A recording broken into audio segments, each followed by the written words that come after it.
My husband had brought up the idea, and I was genuinely enjoying a solo shopping trip for the first time in a while. Unexpectedly, I bumped into my in-laws, who then decided to drop by our house.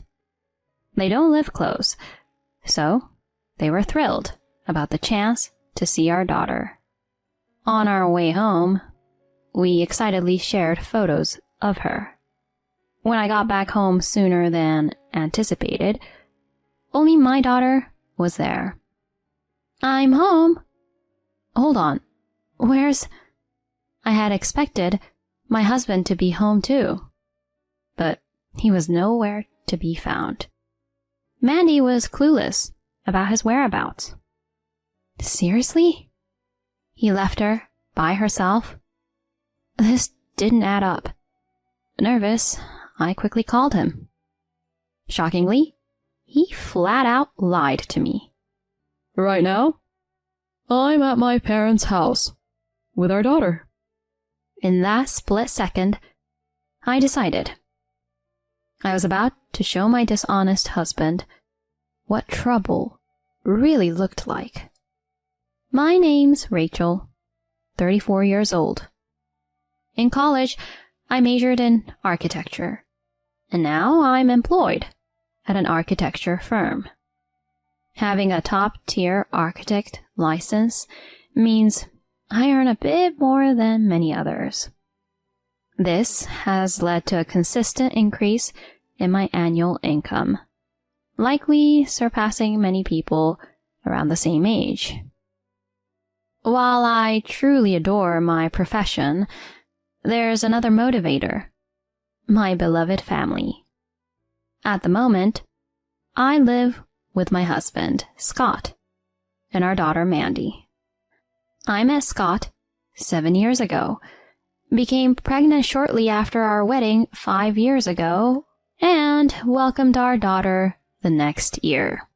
Mandy's 4th birthday is just around the corner. Thankfully, she's been growing up healthy without any serious issues. With both Scott and me working full-time, Mandy attends daycare.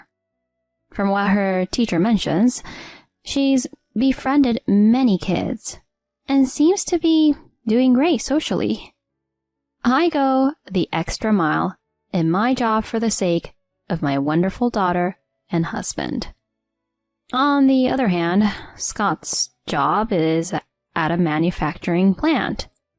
However, I've caught wind that the plant's sales have taken a downturn. Just recently, he commented over a beer. "If things continue this way, they might cut me to save on labor." I was so taken aback that I choked on my coffee. Concealing my alarm, I asked, "What do you mean? Can they just lay you off out of the blue?" "Rumors have been swirling for some time, and they've actually started letting some folks go." Now that you mention it, I guess your paychecks have been lighter lately, huh? "I'm actually thinking of picking up a part-time night job. So we should be good with bills." Hold on. A night job? "Yeah, I've put in an application, and there's an interview lined up." My heart sank hearing this. He's already stretched thin. Adding nighttime work seems excessive. After a pause, I voiced, "You really don't need that night job." "But with what I'm making now..." My company is on the upswing, and our profits are climbing. Financially, we're solid. "You sure?" Absolutely. I'd hate for you to burn out. "Rachel..." "Okay, I'll lean on you for this one." We settled on him sticking with the plant job for the foreseeable future. I've kept it from him, but in reality, we could live comfortably on just my earnings. Bring that up might hurt his ego. My last intention is to upset him. I only wish for him to have a stress-free job. Since our talk, he doesn't seem as downcast. In fact, he appears more upbeat. His frequent smiles warm my heart. It looks like he's less burdened about his job. That's a relief. With my steady income rise, financial concerns are off our plate. Above all, the happiness of our family is paramount. With that mindset, I've been grinding away. Yet, back then, I had no inkling that my leniency regarding his job would later come back to bite. Fast forward a month. After wrapping up at work, I picked up Mandy from daycare like always and headed home. Usually, Scott will be back by the time I start dinner. But he was notably late that day.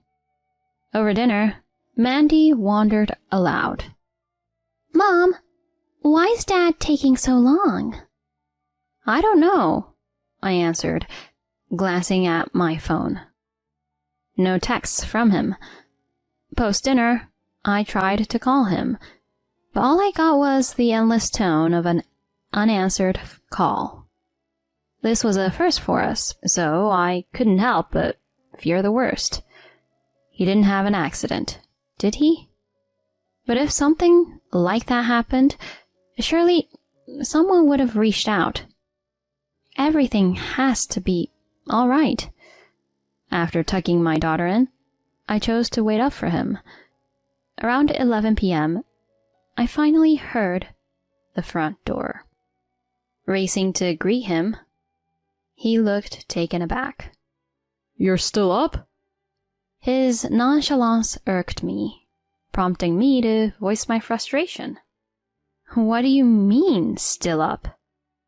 Do you realize how late it is? You ignored all my texts. Do you have any idea how worried I was?" "Oh, my bad. I got roped into some unexpected overtime and didn't check my phone." "Overtime? Would a quick text have been too much to ask? Just to let me know you'd be late?" "That's why I'm saying sorry. I promise I'll be more considerate next time. All right?" Seriously? After all my worrying? I'm going to bed. I sighed, turned, and made my way to the bedroom. Instead of a genuine apology, all I heard was a heavy sigh behind me. Come morning, though I tried to keep things normal for Mandy, he was visibly grouchy. "Daddy? You got in late last night. You okay?" She attempted to chat him up a few times, but he ignored her. "Daddy, are you listening? Hey, Daddy! Mom and I were really worried about you. Can you not hear my voice anymore?" Watching her verge on tears from his cold shoulder, I had to bite back my anger and comforted her. "Oh, sweetie, I'm sorry. Daddy had a late work night and he's just exhausted." "Was he at work?" "Yes. He was working hard for both of us. We'll chat with him later. Okay?" "All right. Sorry, Daddy, and thanks for always working so hard." She shot him a heartfelt smile. But he remained stone-faced. No matter how hard she tried, he was short with her. His childlike sulking was puzzling more than infuriating. I resolved to have him reconnect with her that evening. But starting from that day, his routine shifted to consistently coming home past midnight. Sure, he'd informed me of his late hours, but overtime was a rarity for him before. It felt off. Choosing to get to the bottom of it, I hired a private investigator to shadow him on weekdays for a couple of weeks. Mid-investigation, one day, I arrived home to Scott already there. I didn't expect you home this early. He grinned and said, Every now and then, it's good to prioritize family. It was a slow day at work, so I took off early. Really? Dinner will be ready soon. Just hang tight. Got it. I'll hang out with Mandy in the meantime. Huh? Oh, sure. Thanks. His sudden change in attitude was disconcerting. As I started cooking, Scott, playing with Mandy, called over. Hey, Rachel. How about you take next Saturday off for yourself? All alone? You deserve a breather too.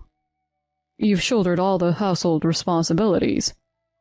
I'll manage Mandy for the day. Are you sure? Absolutely. It's the least I can do. He smiled warmly. Despite our recent tension, perhaps he was trying to be thoughtful. Maybe this was his way of extending an olive branch. My resentment began to diminish. Though it might seem minor, this gesture touched me. So I accepted his offer and planned a solo shopping day. That weekend, I dressed up, did my makeup, and ventured downtown on my own. I started off early, explored a few art galleries I'd had on my list, treated myself to a fancier than usual lunch, and wrapped up my afternoon browsing through a high-end department store sporting my favorite labels. It was only 3 p.m., and even though Scott told me to enjoy my day and not rush back until evening, I'd already hit all the stores on my list and bagged my buys. I went to a supermarket to grab some ready-to-eat dishes and a dessert for dinner. It seemed a little early, but the idea of having an early dinner together appealed to me. As I was scanning the aisles, a voice rang out. Rachel! Followed by a tap on my shoulder. Startled, I turned to see Mary, my mother-in-law. Mary, what brings you here? You're by yourself today? Yeah, just me. Scott's on daddy duty with Mandy, so I'm enjoying a rare day out. Oh, really? Jason's around too.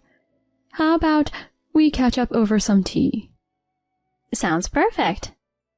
She flagged down Jason, my father-in-law, and we settled in a cafe near the supermarket. They actually live out in the sticks, quite a haul from the city. Turns out, they'd driven into town for a concert featuring Mary's favorite singer.